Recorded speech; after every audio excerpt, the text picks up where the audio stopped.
Why can a tiny island of just 500,000 people shine on the World Cup stage while a nation of 1.4 billion can't even find 11 decent players? Please watch this video till the end. I will tell you why. The World Cup is about to reach its climax, the final. In this episode, of course, I want to talk football with you. Every day, people ask me, how can a small island nation like Cape Verde, with only 500,000 people, unknown to most, living off tourism and seafood, manage to shine at the World Cup? While China, with 1.4 billion people and the world's second largest GDP, can only watch from the sidelines, out of 1.4 billion people, can't we find just 11 who can play football? The reason Chinese people struggle with football is simple. Our football lacks freedom. Some of you might say, stick to football, why bring freedom into this? Does football really need freedom? Let's take a look at which countries have won the World Cup. Brazil, Germany, Italy, Argentina, France, Uruguay, England, and Spain. What do these 8 countries have in common? That's right, they are all decadent, corrupt, undisciplined, loosely organized, capitalist countries. Not a single one is a great, glorious, and correct socialist country. The World Cup has a 96-year history. Is that just a coincidence? In fact, socialist teams have often been quite strong, frequently reaching the World Cup and even the final, but they're often mocked as friendly match champions because they choke at critical moments. Why? Because they are closed off. They lack experience playing against top Western teams. Back in the day, socialist countries feared players transferring to Western clubs, worried they would be corrupted by capitalist ideas.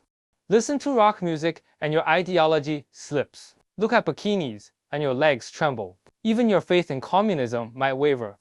So authorities strictly limited transfers to top Western clubs. Even when allowed, players often had to wait until age 30 or 32 after their peak before they could leave. After all, they couldn't let socialist players in their prime go help capitalism slap them in the face. This lack of transfer freedom deprived Eastern European players of sustained, high-intensity competition and international exchange. Their tactics became unstable and their mentality fragile. Just as they're about to shoot, a thought creeps in. If I miss this shot, will the political officer make me write a self-criticism? Will I be forced to publicly confess? Will I be sent to the countryside? This overthinking has its roots. Socialist sports teams constantly held meetings. Leaders lectured players daily, pointing out problems everywhere: your head, your feet, your mindset. They didn't just scare you into believing everything was wrong. They tried to fix you constantly. In the end, players' legs metaphorically gave out. This isn't a joke. In 1997, in Jinzhou Daoyuan, the site of one of the most infamous defeats in Chinese football history, leaders held daily ideological meetings before the match. To cure and save the players, they pointed out problems everywhere. The whole team had to swear oaths to the flag and even write blood pledges. This kind of indoctrination left players and coaches dizzy and stiff, second-guessing everything, making one bad decision after another. Despite leading 2-0, they were overturned by Iran, creating the infamous Jinzhou disaster. Failures like this are everywhere, from the black 3 minutes to the black 9 minutes. From a draw is enough to qualify to no way to qualify. The pressure is immense. Not normal competitive pressure, but political pressure. Look at North Korean players on the field. They fight hard, but their expressions are rigid, their mood heavy. They're not playing, they're enduring punishment. If they perform poorly, they face criticism, more worse. Now look at players like Zlatan, Ibrahimovic, or Ronaldinho. They smile, they move freely. They are clearly enjoying the game. Back then, Eastern European players risked everything to go abroad for freedom.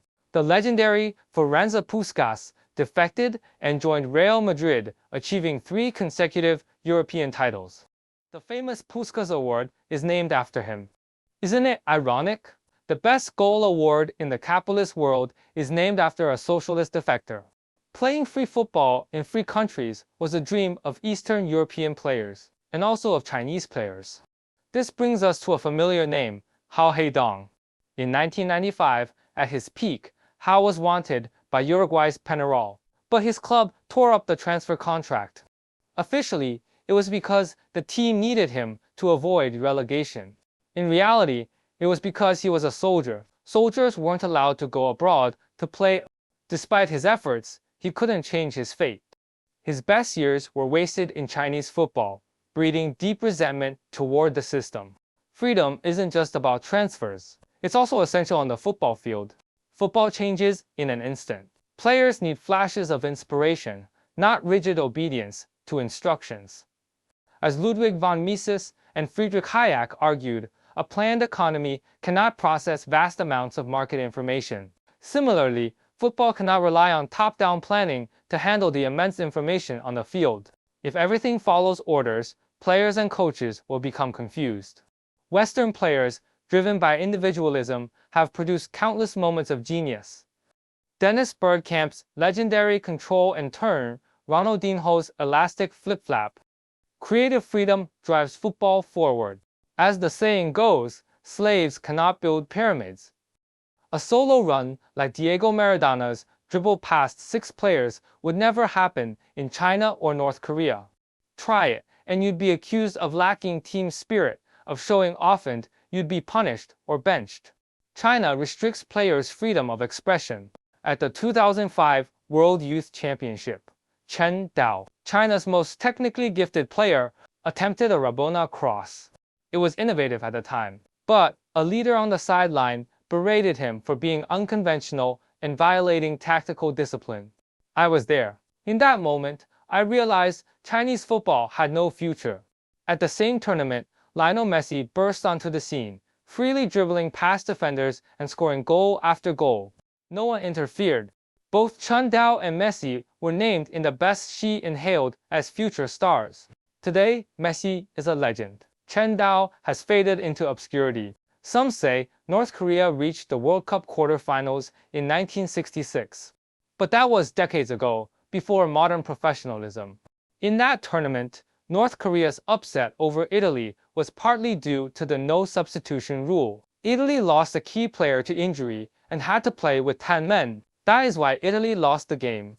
Rinus Michels, the Dutch pioneer of total football, once said, Eastern European players had good technique but rigid minds and poor adaptability.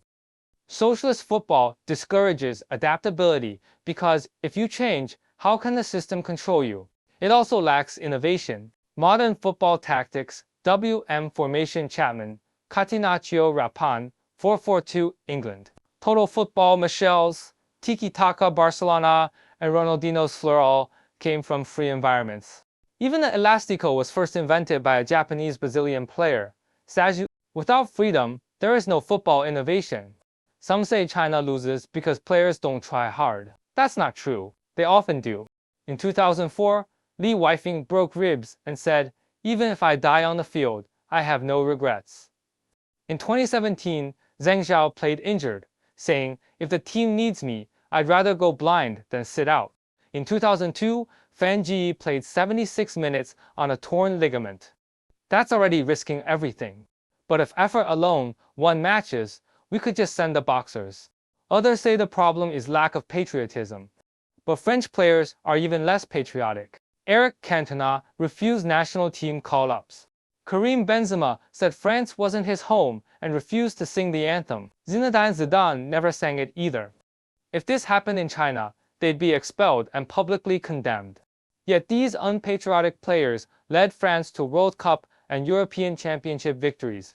Coach Bora Milutinovic was criticized for not singing China's anthem, yet he led China to its only World Cup. Meanwhile, those who shouted slogans and held endless patriotic meetings never qualified. If symbolic patriotism could win matches, just send action star Wu Jing. Some misconceptions need correcting. It's not about physicality. China's players are tall enough. It's not just technique either. Less technical teams have succeeded.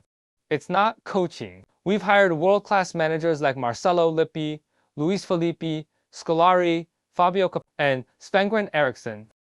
So where exactly does Chinese football fall short? In the next video, I'll explain it in detail. If you find this video useful, please like, subscribe, and make comment. Thank you.